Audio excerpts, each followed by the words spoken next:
Bună ziua și bun venit la o nouă lecție de limbă olandeză. Lecția de astăzi este despre verbul a fi, werkwoord zijn. Îl vom conjuga astăzi la timpul prezent. În olandeză se numește tegenwoordige tijd. Da?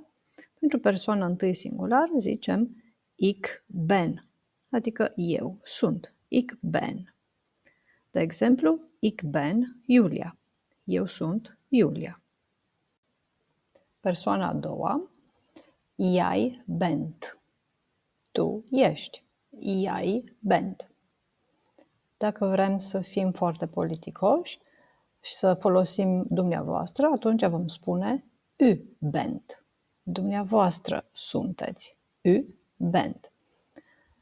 Această formă se folosește și pentru singular și pentru plural, pentru dumneavoastră. Da? Exemple. Jij bent lang. Tu ești înalt sau înaltă.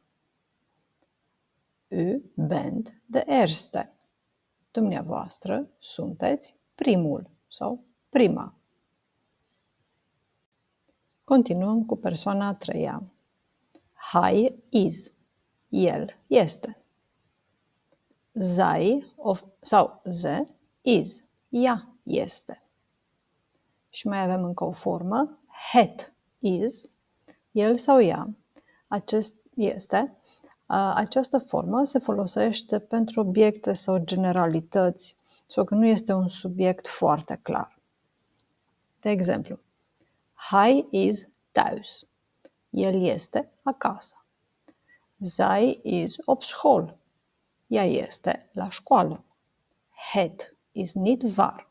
Nu este adevărat.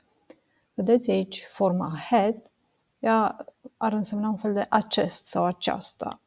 Da? Nu este un subiect foarte clar. Nu știm exact ce nu este adevărat. Het. Probabil ce s-a zis înainte. Da? Continuăm cu pluralul. Wij sau we zijn.